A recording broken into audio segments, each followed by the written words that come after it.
welcome to BVM online class. Today I am going to take the class about Unit 2 Public and Private Sectors. First introduction. India was basically an agrarian economy with a weak industrial base at the time of independence. There were high level of poverty, illiteracy and unemployment in the country. India experienced very poor economic and social overheads. It is principally for these reasons that the state had to play an extensive role in developing the country. Hence, India conceived to have the Indian economy on socialist lines. The economic growth may be sustained at a maximum rate if private sector and public sector join hands. India followed mixed economic system that it is operated both by private enterprises and public enterprises. அதாவது இன்ட்ரடக்ஷனில் என்ன சொல்லியிருக்காங்கன்னா India சுதந்திரம் அடைந்தப்போ அடிப்படையில் ஒரு வேளாண்மை பொருளாதார நாடாகவும் பலவீனமான ஒரு தொழில்துறையை கொண்ட நாடாகவும் இருந்துச்சு அப்படின்னு சொல்கிறாங்க. நாட்டில் அதிக அளவில் பார்த்திங்கன்னா வறுமை, கல்வியறிவின்மை, வேலையின்மை எல்லாம் இருந்துச்சுன்னு சொல்கிறாங்க. இந்தியா மிகவும் மோசமான பொருளாதார மற்றும் சமுதாய அடிப்படை பிரச்சனைகளை எதிர்கொண்டு இருந்துச்சுன்னு சொல்கிறாங்க. இதன் காரணமாக நாட்டை முன்னேற்றம் அரசு ஒரு விரிவான பங்கினை வைக்க வேண்டிய நிலை இருந்துச்சு. எனவே இந்தியா பொருளாதாரம் பார்த்திங்கன்னா சமதர்ம அடிப்படையில் இருக்க வேணும் என்று India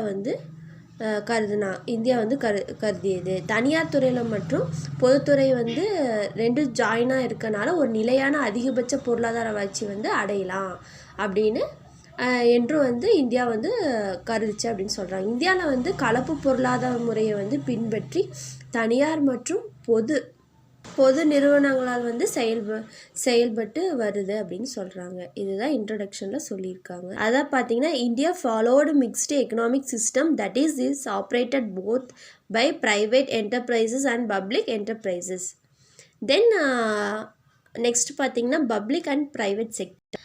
Then public and private sector, there are all kinds of business organizations, small or large, industrial or trading, private owned or government owned in our country. These organizations affect in our daily economic life and therefore become part of the Indian economy. Since the Indian economy consists of both private owned and government owned business enterprises, it is known as a mixed economy. The government of India has opted for a mixed economy where both private and government enterprises are allowed to operate the economy. Therefore may be classified into two sectors, which private sector and public sector.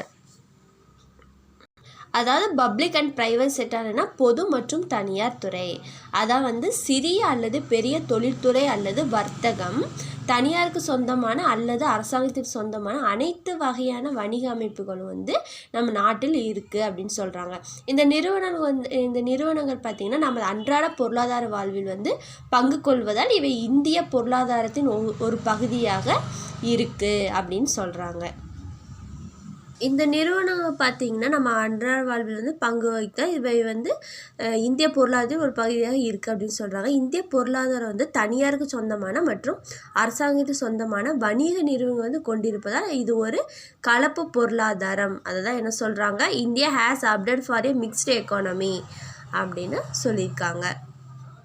தென் இந்திய அரசியல் பொருத்தமான தனியார் மற்றும் அரசு நிறுவனங்கள் இணைந்து கலப்பு பொருளாதாரத்தை செயல்பட அனுமதிக்கப்பட்டது அப்படின்னு சொல்கிறாங்க. எனவே நம்ம என்ன பண்ணுறோம், பொருளாதாரத்தை இரு துறையாக, அதாவது private sector and public sector, அதாவது என்ன சொல்கிறாங்க தனியார் துறை மற்றும் பொதுத்துறை என இரு பிரிவுகளாக நம்ம பிரிக்கிறோம் அப்படின்னு சொல்லியிருக்காங்க. நெக்ஸ்ட்டு பார்த்திங்கன்னா the public sector and the private sector are allotted their respective roles in promoting the economic welfare of all sections of the community. Public sector industries are under the ownership of government, whereas the private sector industries are under the ownership of private people. The public sector enables the full growth in an economy. Public sector is on a service motive and the private sector is on profit motive. அதாவது என்ன சொல்லியிருக்காங்கன்னா the public sector and the private sectors are allotted the respective roles in promoting the economic welfare of all sections of the community. அதாவது சமூகத்தில் வந்து அனைத்து பிரிவுகளின் பொருளாதார நலனை வந்து மேம்படுத்துவதில் பொதுத்துறை மற்றும் தனியார் துறைக்கான பணிகள் வந்து ஒதுக்கப்படுது அப்படின்னு சொல்கிறாங்க. நெக்ஸ்ட்டு பார்த்திங்கன்னா பொதுத்துறை தொழில்கள் அதன் அரசாங்கத்தின் உரிமையின் கீழ் இருக்குது அப்படின்னு சொல்கிறாங்க. அதே நேரத்தில் பார்த்திங்கன்னா தனியார் துறை தொழில்களும் தனியார் நபர்களின் உரிமையின் கீழ் இருக்குது அப்படின்னு சொல்கிறாங்க. பொதுத்துறை வந்து ஒரு பொருளாதாரத்தில் முழு வளர்ச்சியை வந்து செயல்படுத்துது. அதாவது பொதுத்துறை வந்து சேவை நோக்கத்திலும் தனியார் துறை வந்து லாப நோக்கத்திலும் வந்து செயல்படுதுன்னு சொல்கிறாங்க. இதான் என்ன சொல்லியிருக்காங்க பார்த்தீங்கன்னா, public sector is on a service motive and the private sector is on a profit motive. Then in this box, do you know mixed economy is the mixture of the merits of both capitalism and socialism. அதாவது என்ன சொல்கிறாங்கன்னா, கலப்பு பொருளாதாரம் வந்து முதலாளித்துவம் மற்றும் பொது உடைமையின் கலவையாகும் அப்படின்னு சொல்லியிருக்காங்க. நெக்ஸ்ட்டு பார்த்தீங்கன்னா, see this picture. First one Indian economy, second one public sector, then next one private sector. Public செக்டாரில் என்னென்ன வரும்னு பார்த்தோன்னா, second one first one departmental undertaking, second one statutory corporation, third one government companies பார்த்திங்கன்னா பப்ளிக் செக்டாரில் வரும். அதாவது departmental அண்டர்டேக்கிங்னா என்னென்னு பார்க்கலாம். டிபார்ட்மெண்டல் அண்டர்டேக்கிங்னா துறைசார் பணிகள், ஸ்டாச்சுட்டரி கார்பரேஷன்னா சட்டப்பூர்வ நிறுவனங்கள், தென் கவர்மெண்ட் கம்பெனிஸ்னால் அரசு நிறுவனங்கள். நெக்ஸ்ட் ஒன் பார்த்திங்கன்னா ப்ரைவேட் செக்டரில் என்னென்ன வருதுன்னு பார்க்கலாம். Sole proprietorship, next one partnership, next one joint Hindu family, then cooperative company, multinational corporations. அதாவது சோல் ப்ரிப்பரேஷன்ஷிப்னா என்னென்னு பார்த்தீங்கன்னா கூட்டு நிறுவனம், தென் பார்ட்னர்ஷிப்னா சோல் அதாவது சோல் ப்ராப்பர்ட்டர்ஷிப்னா வந்து தனிப்பட்ட உரிமையால், பார்ட்னர்ஷிப்னா வந்து கூட்டு நிறுவனம், தென் ஜாயிண்ட் ஹிந்து ஃபேமிலி கூட்டு இந்து குடும்ப தொழில்கள், கோஆப்ரேட்டிவ்னா கூட்டுறவு நிறுவனங்கள், கம்பெனினா நிறுவனங்கள், தென் மல்டிநேஷ்னல் கார்பரேஷன்ஸ்னால் வந்து பன்னாட்டு நிறுவனம். இந்த கம்பெனி வந்து டிவைட் பண்ணியிருக்காங்க. First one public limited, second one private limited. அதாவது பப்ளிக்னா வந்து பொது, ப்ரைவேட்னா தனியார். நெக்ஸ்ட்டு பார்த்திங்கன்னா, definitions of public sector: the sector which is engaged in the activities of providing government goods and services to the general public is known as public sector. The enterprises, agencies and bodies are fully owned, controlled and run by the government,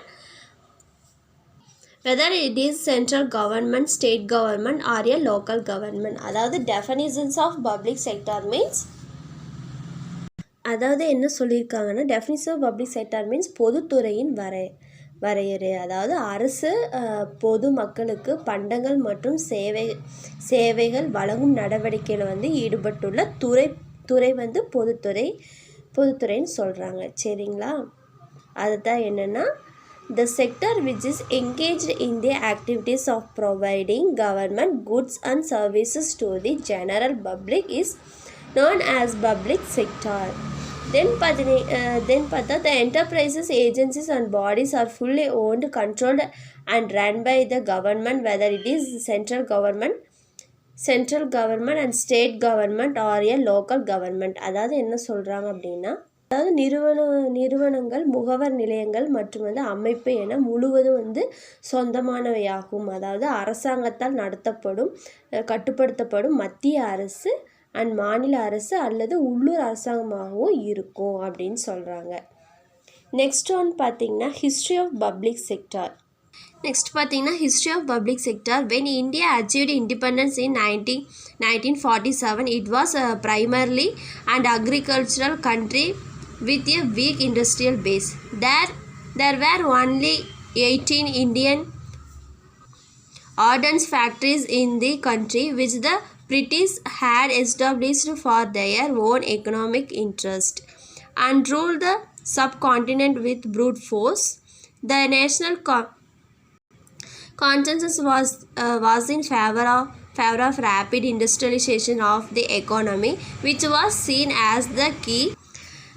The national consensus was in favor of rapid industrialization of the economy, which was seen as the key to economic development, improving living standards and economic sovereignty.